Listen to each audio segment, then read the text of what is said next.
El Centro de Estudios Guadalupanos de la UPAEP, la Facultad de Humanidades y la Maestría en Estudios Históricos, les damos la bienvenida a este reinicio del ciclo de conferencias sobre la Virgen de Guadalupe.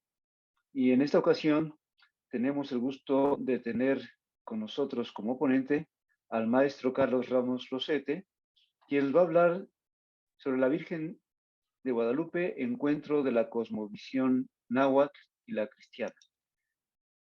Un breve resumen de su currículum del maestro Carlos Ramos es el siguiente. Él es catedrático de tiempo completo de la UPAEP desde agosto de 1992. Ha impartido las asignaturas de Historia Antigua de la Filosofía, Filosofía de la Ciencia, Lógica, Filosofía en México y Bioética principalmente. Y tiene los siguientes libros publicados: Significado náhuatl y cristiano del Nican Mopohua, Introducción a la cosmovisión náhuatl. Otro es Aproximación al misterio de Dios. Otro, Manual práctico de lógica. Otro más es Inicios de la astronomía moderna. Y me parece que es el último, La dignidad del embrión humano. Pues les agradezco a todos su asistencia, me da mucho gusto saludarlos. Veo que hay muchas personas que ya nos han venido siguiendo desde los periodos anteriores y primero Dios vamos a continuar con estos ciclos de conferencias para conocer más de Nuestra Señora de Guadalupe y de nuestra patria. Pues se queda con nosotros el maestro Carlos Ramos. Adelante, por favor, Carlos. Buenas tardes a todos. Antes que nada, agradezco la invitación del Centro de Estudios Guadalupanos de la UPAEF para dar esta plática. No enciendo mi cámara porque puede interrumpir la sesión. Mejor, pues, escuchan mi voz y, ante todo, la presentación. Pues bueno, comenzamos porque el tiempo es corto. Cosmovisión. ¿Qué es una cosmovisión? Pues es un conjunto de ideas con relación a Dios, al ser humano, al universo y la relación entre los tres. Si a una persona le preguntamos, ¿qué entiendes por Dios? ¿Qué entiendes por el ser humano? ¿Qué entiendes por el universo? ¿Y cuál es la relación entre los tres? Al momento en que esa persona nos va respondiendo, va explicitando su cosmovisión. Igualmente, los pueblos, los distintos pueblos tienen su cosmovisión.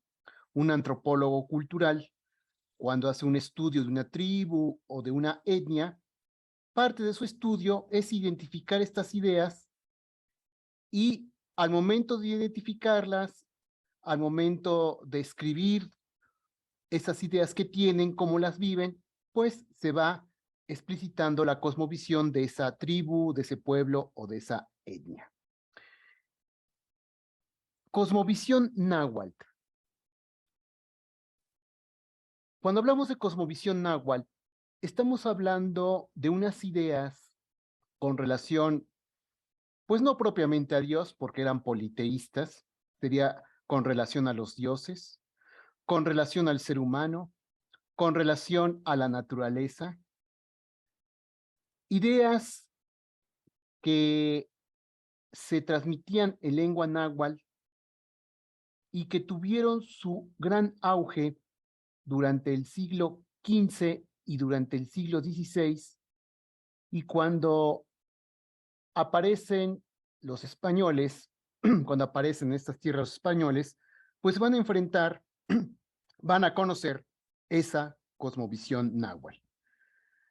Aquí siempre estaremos en deuda con Bernardino de Sahagún, fraile franciscano, que llega ya por la década de los 30 del siglo XVI, llega pues a investigar cómo son las costumbres, las ideas del mundo náhuatl, y a él le debemos bastante.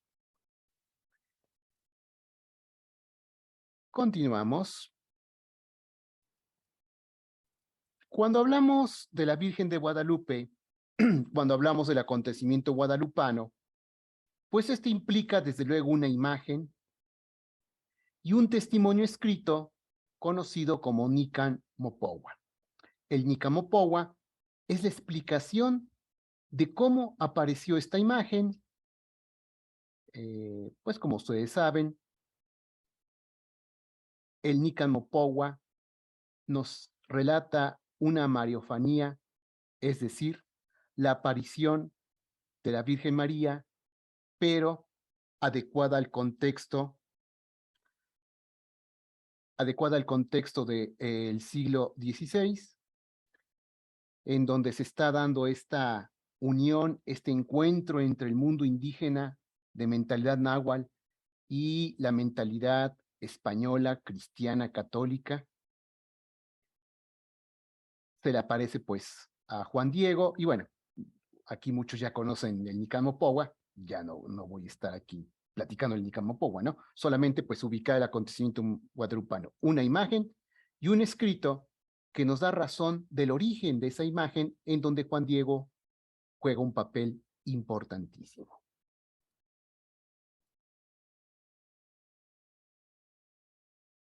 En esta plática me he basado en este libro de Miguel León Portilla, ya finado, un gran investigador del pensamiento náhuatl, con este libro muy recomendable. Voy a estar citando al Nican Mopowa, y en ese libro que ustedes ven ahí, Tonantzin Guadalupe, ahí Miguel León Portilla, en ese libro, plasma el Nican Mopowa en náhuatl y hace su traducción. Me voy a estar basando mucho en él. Igualmente, en otro libro de Miguel León Portilla, Cantos y Crónicas del México Antiguo. Esas van a ser mis referencias bibliográficas en esta plática. La cosmovisión náhuatl es muy compleja, tiene muchos aspectos. Tengo que hacer referencia lógicamente a ella, lo haré de manera muy breve, y no todos los aspectos, sino aquellos que tienen que ver pues, con el acontecimiento guadalupano, y no todos, algunos, lo que me alcance el tiempo. Y un elemento muy importante es la leyenda de los 5 soles. Aquí la palabra sol no significa el astro luminoso, significa un periodo de tiempo. Hay un primer sol o un primer periodo de tiempo relacionado con el agua, todo se acabó con un diluvio. En ese primer periodo había flora, fauna y seres humanos. La lucha de los dioses, principalmente entre Quetzalcóatl y Tezcatlipoca, va a determinar el paso de un periodo a otro. Es muy compleja esta leyenda, lo estoy mini resumiendo. Total, la lucha de los dioses determina el paso del primer al segundo periodo, que se identifica con la tierra, también flora, fauna, ser humano, luego un tercero que se identifica con el fuego. Si están haciendo la pregunta ¿por qué agua, tierra y fuego? Pues me lo tengo que saltar porque sería ya una plática de cosmovisión náhuatl y no es la finalidad, sino, como dije, algunos elementos explicados muy resumidamente para ver su relación con Guadalupe. Luego vino una cuarta, el aire, todo se acabó por un huracán. Dice ahí la leyenda, los hombres se volvieron monos para sobrevivir. Total que ya pasaron 4 versiones de la naturaleza, 4 versiones del Semanáhuac. Semanáhuac, pues es la naturaleza donde vive el ser humano, la flora y fauna. Ya pasaron 4 etapas y la mentalidad náhuatl se ubicaba en la 5ª etapa.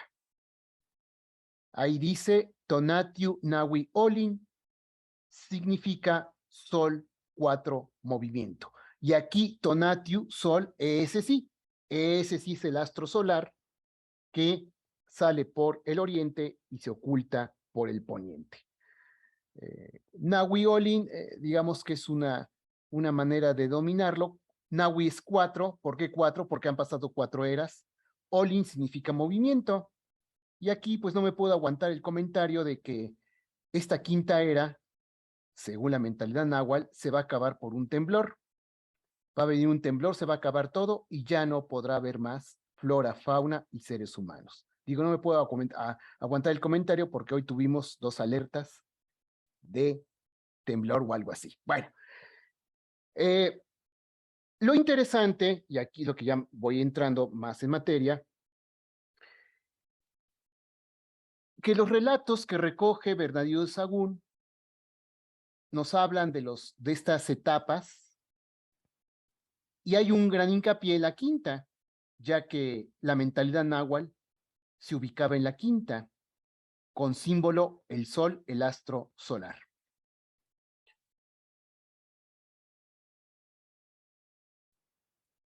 Ahí, en primera instancia, se señala cómo comienza la leyenda del origen del quinto sol. Se dice que cuando aún era de noche, cuando aún no había luz, cuando aún no amanecía, o sea, estaba oscurito, dicen que se juntaron, se llamaron unos a otros los dioses allá en Teotihuacán. Esta es la versión mexica o azteca. Esta versión hace de Teotihuacán un lugar sagrado y atribuyen a Teotihuacán como el punto en donde los dioses se van a reunir para crear una quinta era, un quinto periodo. También es una leyenda muy compleja, se reunieron y el resultado fue la aparición del astro solar, Tonatiuh, del cual voy a hablar más adelante. Y aquí empiezo a sacar este paralelismo con el Nican Mopohua. Dice el Nican Mopohua, y de hecho, ahí está resaltado, ahí lo resalté para hacer evidente el paralelismo. Y dice el Nican Mopohua, y era sábado, todavía muy de mañana, venía en seguimiento de las cosas divinas, está hablando de Juan Diego, que Juan Diego iba a las cosas divinas, iba allá a Tlatelolco, a la enseñanza religiosa, cristiana, católica, iba a misa. Y aquí encontramos pues un paralelismo. La leyenda de los 5 soles está oscuro, se reúnen los dioses para un gran acontecimiento. ¿Y cuál va a ser ese gran acontecimiento? Un quinto sol, un quinto universo, por decirlo así, en donde habrá flora, fauna y desde luego tendrá que haber seres humanos. La noche, voy a la línea del quinto sol, la noche que precede a una nueva era, a un nuevo acontecimiento, a una nueva flora, una nueva fauna, unos nuevos seres humanos.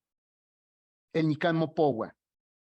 Juan Diego, todavía oscurito, va a Tlatelolco, a las cosas divinas, así lo traduce Miguel León Portilla, va a las cosas divinas y siguiendo la lectura del Nican Mopohua, pues se va a encontrar también con algo nuevo, con algo novedoso, que va a ser el encuentro con la Santa Madre de Dios.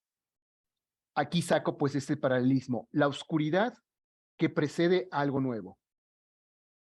Un nuevo universo, un encuentro con una mujer que va a dar lugar a algo nuevo.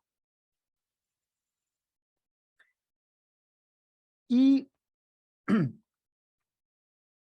tenemos aquí la imagen de Guadalupe, una mujer, su rostro y cabello manifiesta rasgos mestizos, su rostro de facciones suaves se inclina ligeramente y sus ojos aparecen entrecerrados. A ambos lados de su faz caen sus oscuros cabellos. Ahí está la imagen de la Virgen de Guadalupe del Tepeyac. Y lo primero que podemos advertir es que esta imagen que representa a María, Madre de Jesucristo, esta imagen, paso la diapositiva, no aparece como una diosa femenina prehispánica. Ahí están diosesitas del mundo náhuatl, Chalchiclicue, la esposa del dios Tlaloc, dios hacedor de las lluvias, una diosa que era, bueno, diosa de las embarazadas, la Cihuacóatl. Ahí Tonantzin, con respecto a Tonantzin, hay toda una polémica de si era una diosa o era el título de una diosa. Me he encontrado las dos versiones, tampoco es la finalidad profundizar en ella. Ahí tienen a Chilonen, o Chilonen, no sé cómo se pronuncie, la diosa del maíz tierno. La famosa Coyolxauhqui, hermana de Huitzilopochtli, se pelearon entre ellos y Huitzilopochtli, dios mexica, por cierto, el sol guerrero. Huitzilopochtli, en un ataque, en una batalla, termina descuartizando a su pobre hermana y ahí quedó. Ahí está abajo, sin, no colores, la Coyolxauhqui, que pues fue encontrada allí en el Templo Mayor en 1978, y arriba cómo podría haber estado pintada. Algo que a veces se olvida y es muy importante es que las pirámides, las esculturas, principalmente de los dioses, eran de colores.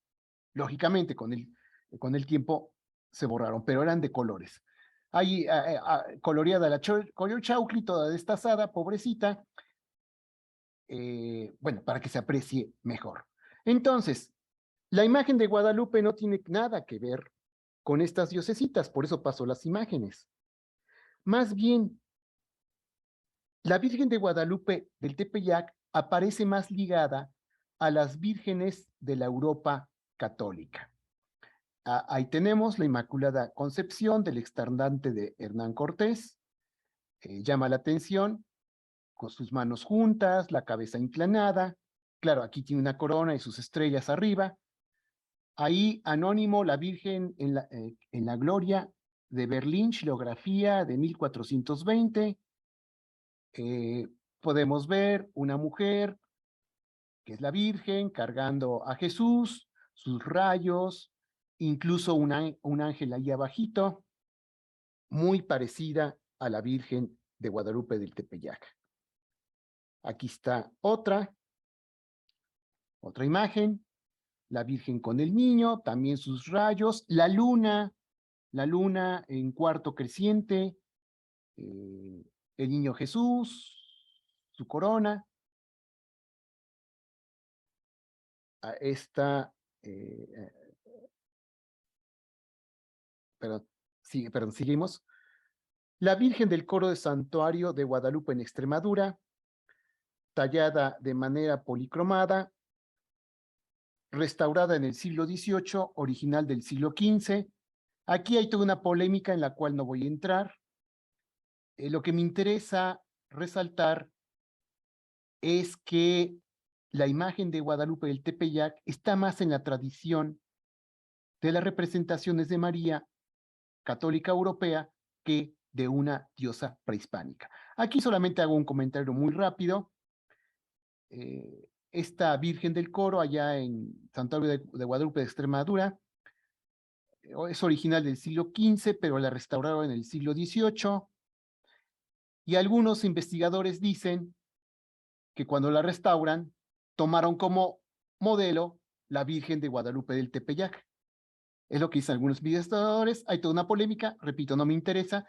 Lo que me interesa hasta ahorita es que en primera instancia la Virgen de Guadalupe del Tepeyac, pues es una mujer con un cierto tipo de vestidura, con unos rayos, con una luna, con su angelito, y esto está más en la tradición católica europea que en la tradición prehispánica. En la tradición prehispánica, pues no tiene nada que ver en su imagen. Bueno, ¿y por qué la tradición católica europea representa así a la Virgen? Pues los artistas europeos toman como base este texto bíblico del Apocalipsis. una gran señal apareció en el cielo. Una mujer vestida del sol, con luna bajo sus pies. Claro, allá se habla de una corona de 2 estrellas, que está encinta. Bueno, este texto bíblico sirve como inspiración a las representaciones europeas de la Virgen, sirve como inspiración para ponerle sus rayos, poner la luna, y bueno, en las imágenes que pasé, no está embarazada, sino que ya tiene al niño Jesús al ladito cargando. Quiero hacer un comentario también, es un comentario rápido, tampoco es la finalidad profundizar. Los expertos en Biblia, teólogos, debaten si esta mujer se refiere a María o se refiere más bien a una imagen de la iglesia. Ahí hay toda una polémica entre los teólogos. Muchos dicen que principalmente se refiere a la iglesia. Otros dicen, bueno, tal vez sí, pero no se excluye que esa mujer sea María. Bueno, el caso es que allá en la Edad Media, Renacimiento, esas representaciones de María europeas, los autores se inspiraron en este texto bíblico.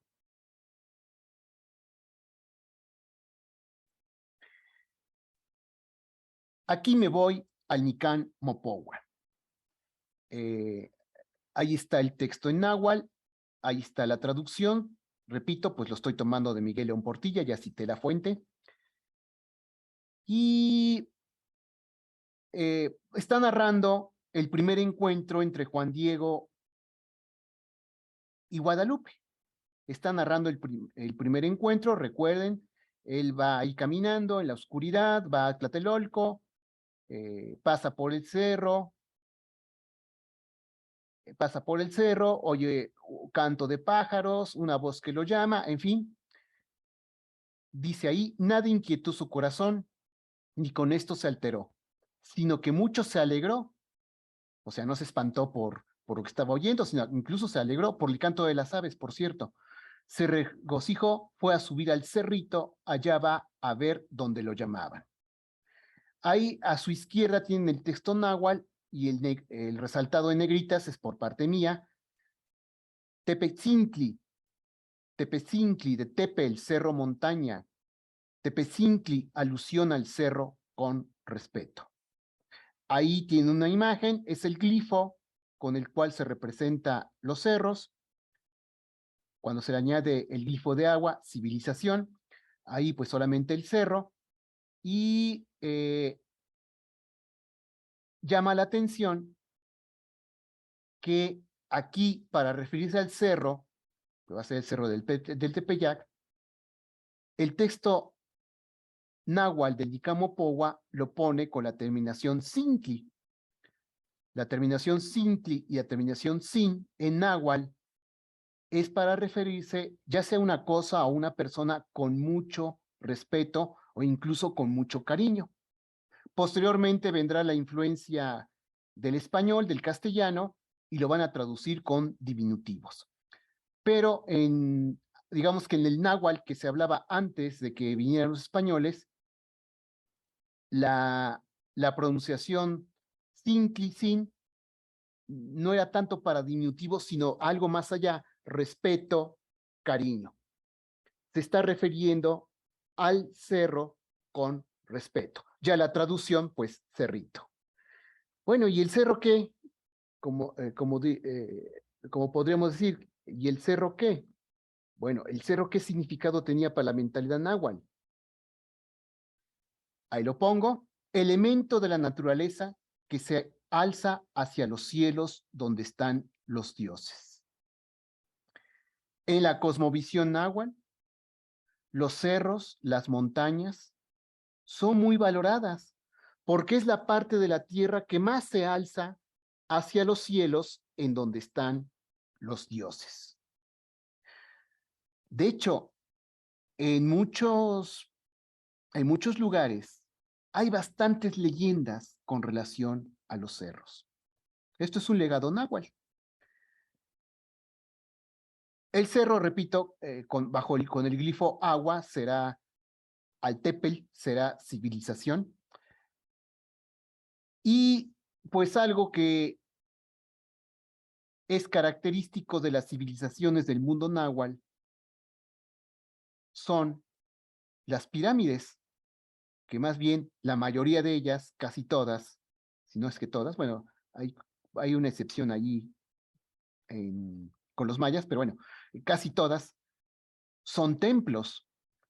Templos que básicamente tienen dos estructuras, una base que puede ser muy compuesta y hasta arriba se colocaba un teocalli.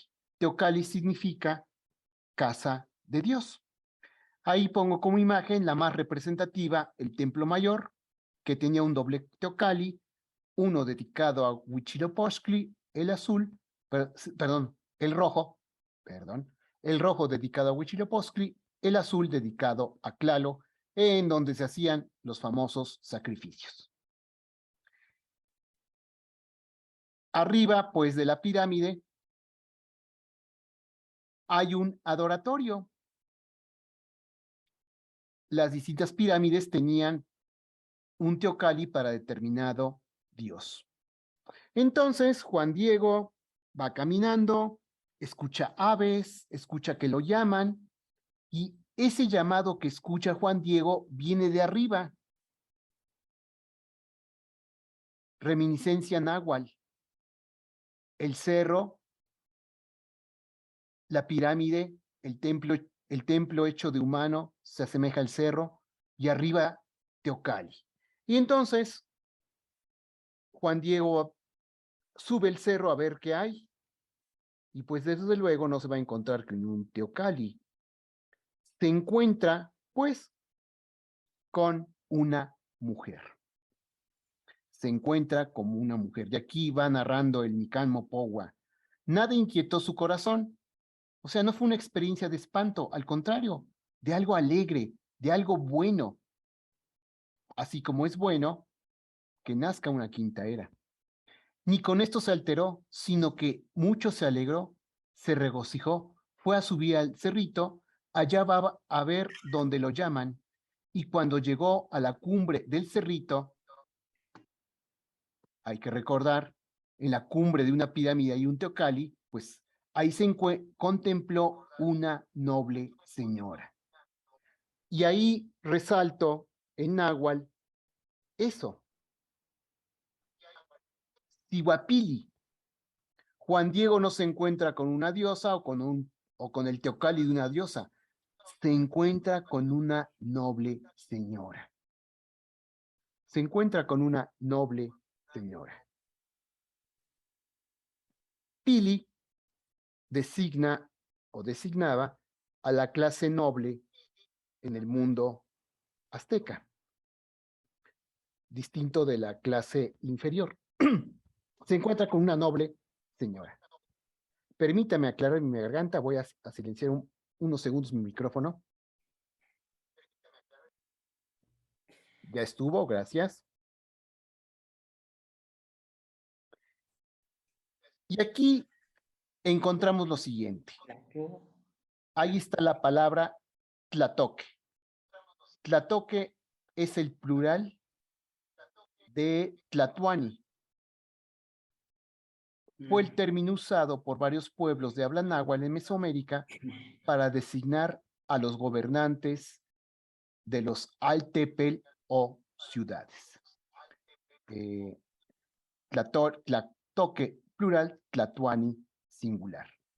En muchos códices, ahí pongo dos ejemplos, en muchos códices se representa a los tlaloque o al tlatoani, se los representa pues con una indumentaria azul muy semejante con la cual aparece Guadalupe. De hecho, pues,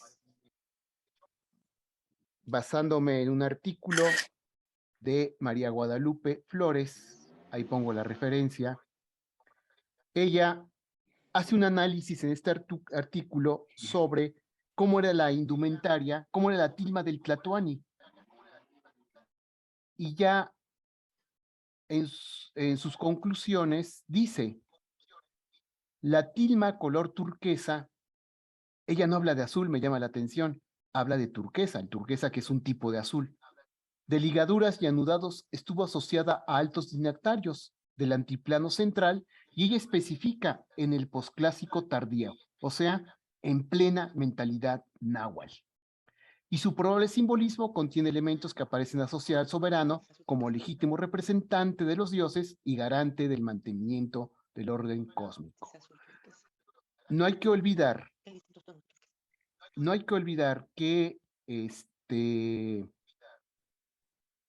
muchas veces, si no es que todas, los tlaloques, no dije tlaloque, no, es otra cosa. Los tlaloques es otra cosa. Los tlatoque o el tlatoani era sumo sacerdote, era una teocracia. Con base a esto se entiende, perdón que aquí ya me salió un comercial de internet, lo quitamos, se entiende por qué la primera vez que Juan Diego ve a esta señora, pues la llama noble señora. Le llamó la atención su atuendo, que rápido lo relacionó con la nobleza. Y con una nobleza que tiene que ver con el tlatoani, que tiene que ver... No necesita el básico. Ay, perdón, escucho ahí a alguien. Desde la salud mental. Escucho que alguien dice salud mental, por favor, porque ya... Gracias, porque ya me estaba distraído. Muchas gracias. ¿Qué? Ah, sí. Se entiende que, según la narración de Incamopowa, cuando Juan Diego ve por primera vez a esta mujer, lo primeritito que identifica es realeza, una realeza muy alta, realeza teocrática, ligada, como dice aquí este artículo, ligada con los dioses y con el orden cósmico. No es una diosa. Aquí le llama mujer noble. Ahí está del lado izquierdo la traducción, del lado izquierdo está el Nicalmopowa. Dice así, ella lo llamó para que fuera a su lado, y cuando llegó a su presencia, mucho le maravilló cómo sobrepasaba toda admirable perfección. Su vestido, como el sol resplandecía, así brillaba, y las piedras y rocas sobre las cuales estaba flechaban su resplandor como jades preciosos, cual joyeles relucían como resplandores de arco iris, reverberaba la tierra, y los mezquites, los nopales y las demás variadas hierbitas que allí se dan, se veían como plumajes de quetzal, como turquesas aparecía su follaje, su tronco, sus espinas relucían como el oro. Ahí resalto jades, plumajes de quetzal y oro, y a su derecha tienen un famoso poema que se atribuye a Nezahualcóyotl, que vivió en el siglo XV. ¿Acaso de veras se vive con raíz en la tierra? No para siempre en la tierra, solo un poco aquí. Aunque sea de jade, se quiebra. Aunque sea de oro, se rompe.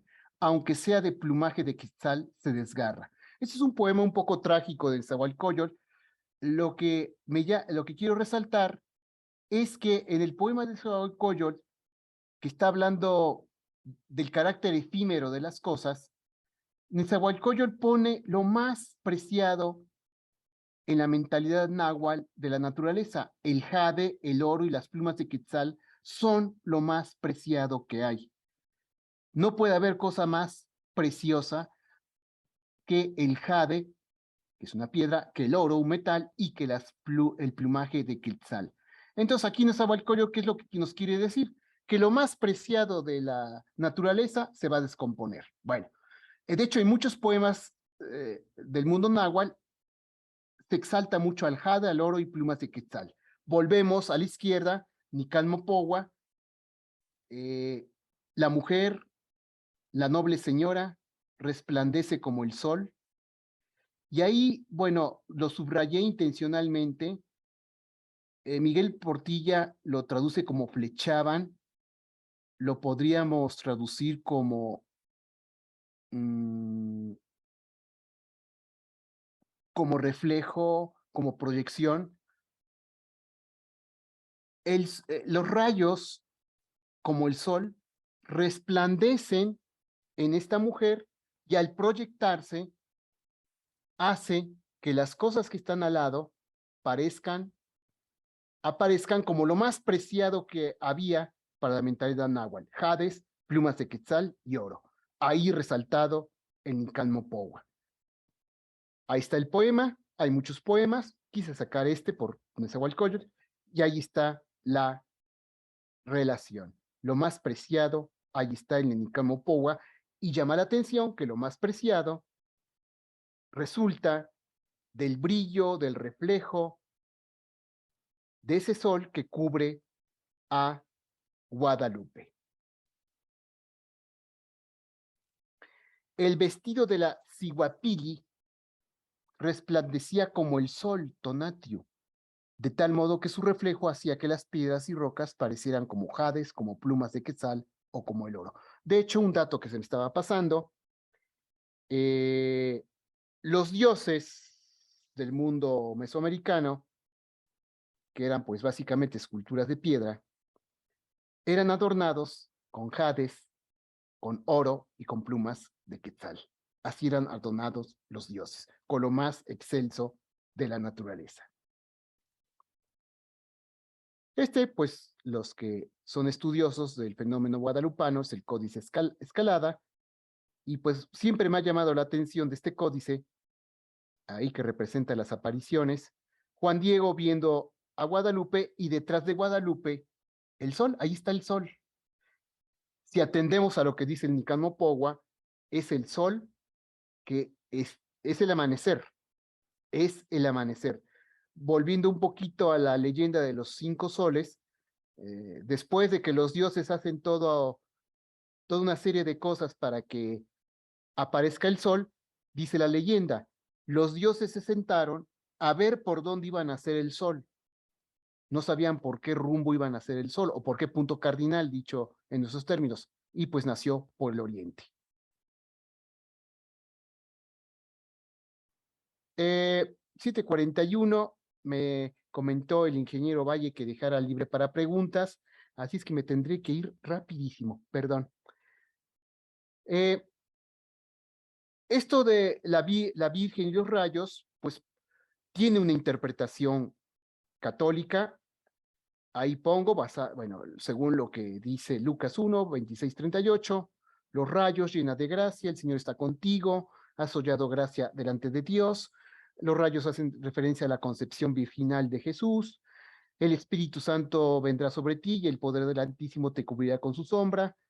El hágase en mí según tu palabra. Todo esto del Evangelio de Lucas, pues artísticamente, y volvemos a la tradición europea católica, artísticamente con los rayos. Los rayos significan todo eso que pues tiene una profundización teológica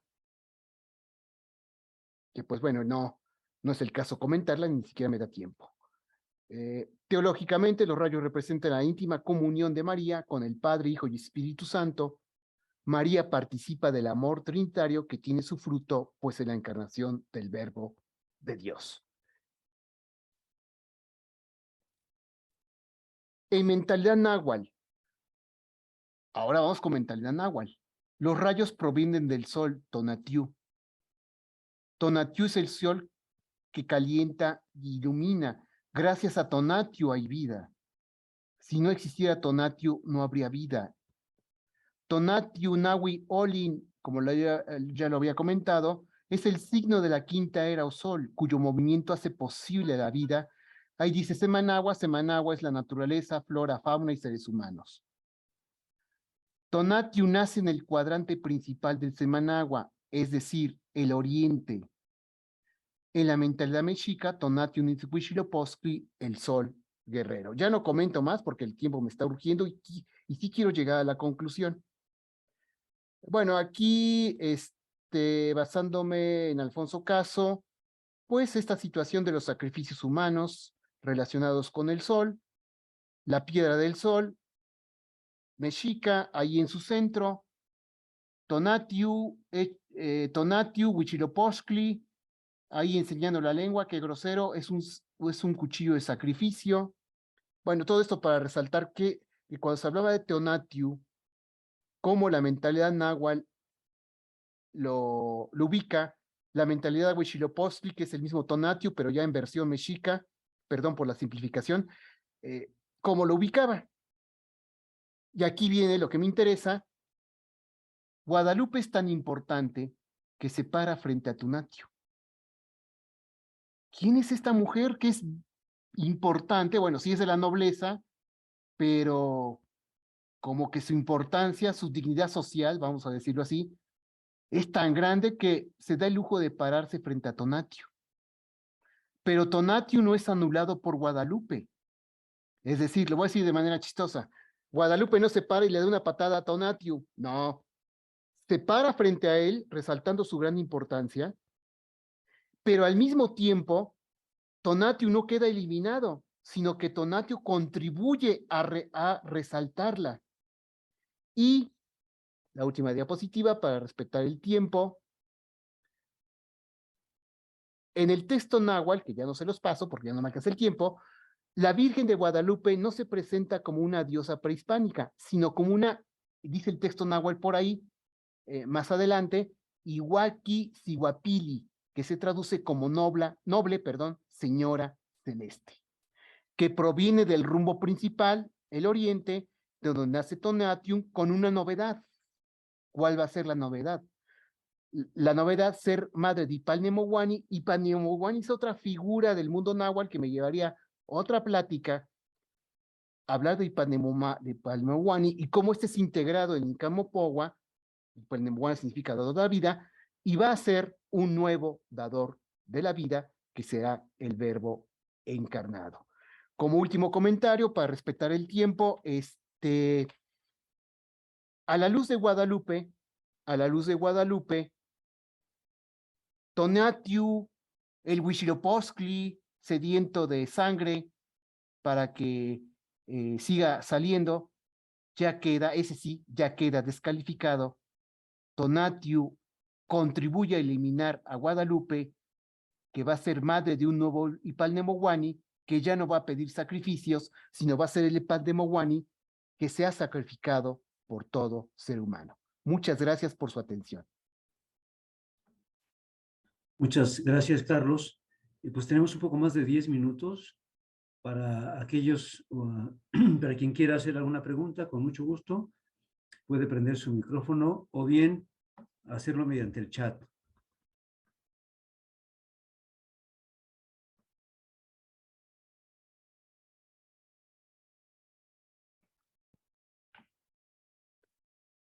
Ya me siento como en clase con los alumnos. Yo tengo una pregunta. Adelante. Cuando hablaba de la Virgen que está en el coro allá en Extremadura, dijo que hay autores que afirman, o bueno, aseguran que la imagen se restauró después, en base a la imagen de acá de la Virgen de Guadalupe, ¿verdad? Gracias. Es un comentario tangencial. Ahora sí que no es mi materia esta, sino que bueno, para prepararla, cada vez que me invitan a una plática, pues me pongo a leer, ¿no? Y bueno, quise sacar el dato. De hecho, no anda por aquí David Sánchez, él se lo sabe mejor. Que bueno, sí, efectivamente, ahora sí que cuando se talló, está hecha en madera, cuando se talló, fue antes de 1531. En el siglo XVIII hay una restauración y se maneja como hipótesis, y esto supone toda una investigación, una fundamentación, se maneja como hipótesis que se le pintó de azul, y se le agregaron las estrellas. Repito, yo lo manejo como hipótesis, no soy el experto en aquí, lo manejo como hipótesis que al momento de restaurarla tuvieron en mente la Virgen de Guadalupe del Tepeyac, que era ya muy conocida. Esto, repito, supone hay quien lo demuestra, ¿no? Que fue así. Bueno, más es un comentario. Gracias, Carlos. Y nada más agrego que la Virgen de Guadalupe de Extremadura, que está realmente en la parte principal, en el retablo principal, no tiene nada que ver en cuanto a forma con la Virgen de Guadalupe de México. Entonces, sí es lógico que haya sido al restaurar que hicieron algunos cambios, dándole algún parecido a la Virgen de Guadalupe de México. Bien, gracias. Verónica nos pregunta, yo quisiera seguir aprendiendo. Ah, no. Gracias. Sí, sí, con mucho gusto. Yo normalmente, bueno, para las siguientes conferencias, cada 15 días, envío por los correos electrónicos a quien tengo un correo electrónico, se los envío. Quienes han asistido a otras conferencias recibirán la invitación y también por medio de WhatsApp. Así que, Verónica, si no tengo tu correo electrónico, con mucho gusto si lo pones en el chat y yo para el siguiente por medio de correo, y si quieres también poner el teléfono por medio de WhatsApp. Te hacemos llegar las invitaciones. Gracias. ¿Alguien más que quiera hacer alguna pregunta? Sí, ¿se puede? Sí, adelante, por favor. Héctor. Gracias, saludos, sí, saludos ingenieros, saludos al maestro Carlitos, qué gusto y qué alegría volver a escuchar sus ponencias. No sé si pudiera solo comentar, maestro, la referencia que hay de Guadalupe, de la Guadalupe como tal, hacia alguna deidad femenina, pues, alguna deidad prehispánica femenina. No sé si hay alguna referencia con la Coyolxauhqui o algo por el estilo. Gracias, saludos a todos. Ahora sí que habló Héctor M, no me acuerdo de ti o de usted, veo a Patro Infante. Héctor Mojica. Saludos, estimado Héctor Mojica. Tenía que haber sido de filosofía, buena pregunta. Ahora sí que si más adelante lo permite el ingeniero Valle, tu pregunta da toda una plática. Porque, digo, la mentalidad anti-aparicionista insiste mucho en eso, ¿no? Lo voy a resumir de manera un poco chistosa. Guadalupe es Tonantzin, pero la versión 2.3.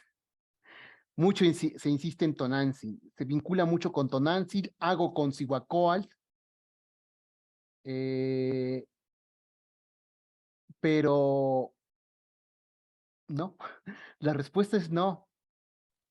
Claro, ¿y por qué no? Bueno, por eso les digo que supondría toda una plática, ¿no?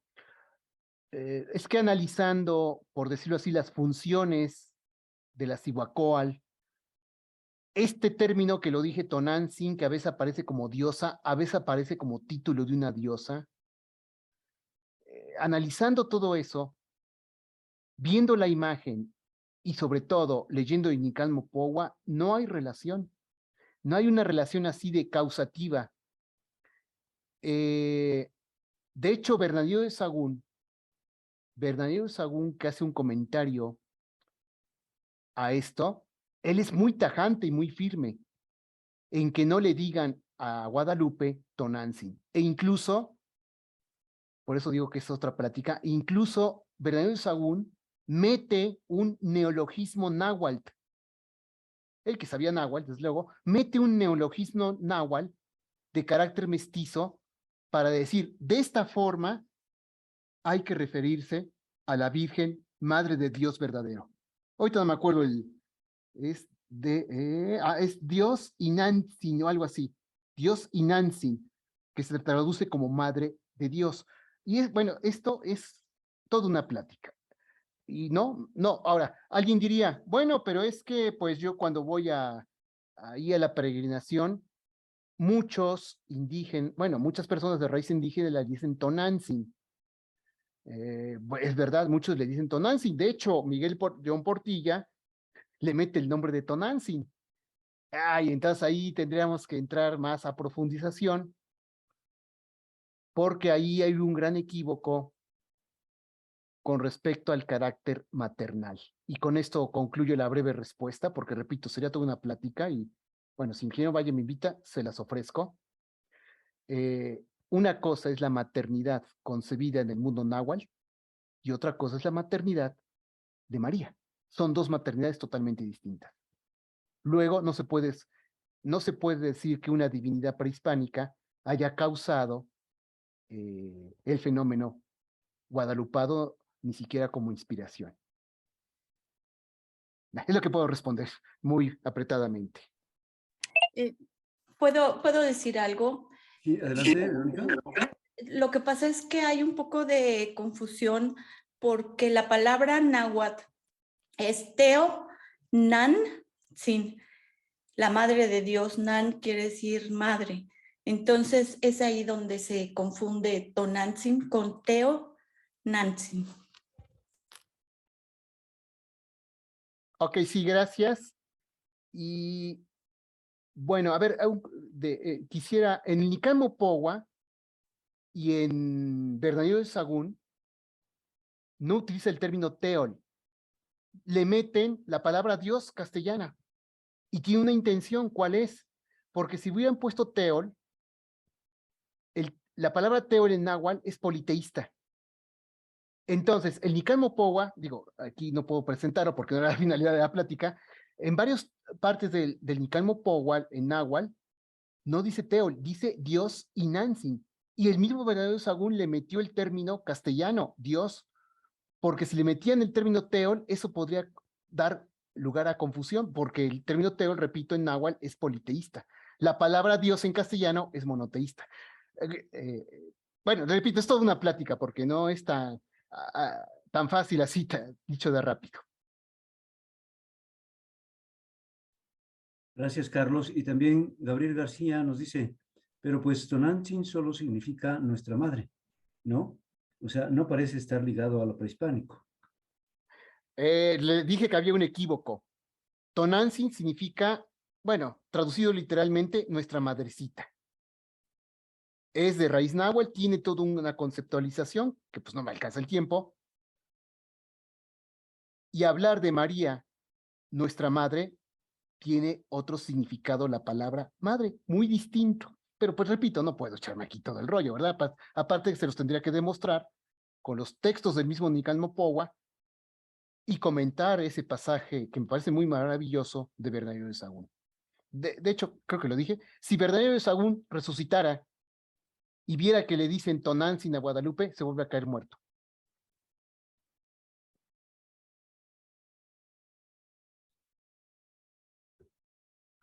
Pues gracias, Carlos. Lo tomaremos en cuenta para una próxima plática.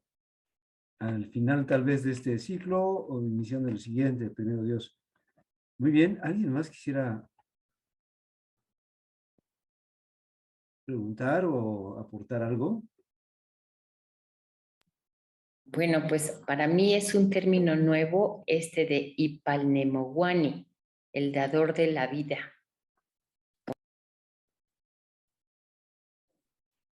Pero, Rebeca, el final no lo escuchamos porque parece que se activó se apagó tu micrófono. A ver, que les decía que este término de Ipalnemowani, tal cual yo no lo había escuchado, yo nada más sabía de la flor que estaba en el vientre de María, que era el Dios que da la vida, ¿no? O sea, como la madre de Dios, pero no había, o sea, no sabía que se llamaba Ipalnemowani, el dador de la vida. Sí, Palnemowani a veces traduce como Dios viviente, pero más exacto es dador de la vida. Como dije, es toda una visión en el mundo náhuatl. El dador de la vida aparece en los poemas. Nezahualcóyotl habla del dador de la vida. Y en el Nicamo Powa, aquí no tengo el texto a la mano, en el Nicamo Powa, en la primera aparición, Guadalupe lo dice. Bueno, ahora sí que está en náhuatl, ¿no? Lo digo en español. Soy la madre del dador de la vida, soy la madre de Tlotenahuaque, del dueño del cerca y junto, soy la madre de Teyoconá, ay, es que se me van ahorita. Bueno, de otro, de otra divinidad, y ahí también es toda una plática de cómo ahí, cuando Guadalupe se dice la madre, por decirlo así, de muchos dioses, entre comillas, está llevando a todos esos dioses al verdadero único Dios que es Jesucristo. Ahí, bueno, repito, es toda una plática también, perdón. Muchas gracias. Bueno, un minutito. Lo que está ahí, la flor de 4 pétalos, es un quincunce. Quincunce no es una palabra náhuatl, es una palabra en latín que manejó una arqueóloga de los años 50, que tiene un libro, no me acuerdo la arqueóloga porque es francesa. El quincunce, lo rapidísimo, es el 4 más 1. No es primaria. 4 eras más la quinta. 4 rumbos. Guadalupe apareció por el principal, que es el oriente, más un centro. Ahí Guadalupe se está presentando como el centro de la quinta era y el centro de todo el universo. Y termino ya, porque ya son las 8. Me gusta respetar tiempos. Y no es una diosa. No es una ciguateo. Perdón, ¿sería entonces como la reina de la creación? Ok, muy bien. Por eso yo creo que aquí el Nican Mopowa se echa un 10. Iguaquil Sihuapili, noble señora celeste. No es una diosa, es una mujer que tiene una gran dignidad, diría ya la mentalidad cristiana, porque es madre de Dios, y está en íntima comunión con lo celestial, está en íntima comunión con los... en mentalidad puramente náhuatl con los dioses, en una mentalidad cristiana, que es con donde se debe ubicar Guadalupe, con Dios. Pero ahí utilizó el término celeste para relacionarlo con lo divino, utilizar la palabra divino. Es que ahí Guadalupe va a representar un puente entre el politeísmo hacia el monoteísmo. Una de las cosas que les costó trabajo, enorme trabajo, a los misioneros es pasar de la mentalidad politeísta a la monoteísta. Costó muchísimo trabajo. Y Guadalupe, en su imagen y en el Nican Mopowa, busca ese tránsito de dejemos el politeísmo y centrémonos en el auténtico Dios dador de la vida, nuevo dador de la vida, por eso pongo ahí, que es Jesucristo. Digo, ya son otras cosas que están relacionadas, pero bueno, serían pláticas distintas. Espero haber respondido, aunque sea de manera muy sintética. Muchas gracias, sí. Pues muchas gracias, Carlos. Agradecemos al maestro Carlos su ponencia. Y yo me llevo también, pues, la reafirmación de que Nuestra Señora de Guadalupe es la que hizo posible esta unión de estos dos pueblos y la evangelización, y la que hizo posible que nuestro Señor llegara y fuera aceptado a esta tierra. Pues muchas gracias, Carlos. Te agradecemos mucho tu participación y te tomamos la palabra para en otro momento volver a platicar de estos temas. Agradecemos mucho también la participación de todos ustedes. Hace un momento que veía la lista de asistentes, veo que está, bueno, hay personas de diferentes lugares. Héctor de Cuernavaca, si estás todavía en Cuernavaca, bueno, tal vez. Está por ahí Miriam de Nueva York, está Carlos Apodaca de Texcoco, particularmente de Chapingo, y he pensado, ¿qué es lo que nos une? Y por supuesto muchas personas de Puebla, ¿qué es lo que nos une? Nuestra Señora. Y ella fue el factor de unión en aquellos primeros momentos también, cuando parecía sumamente difícil que hubiera esa unidad. Pues muchas gracias de nuevo a todos.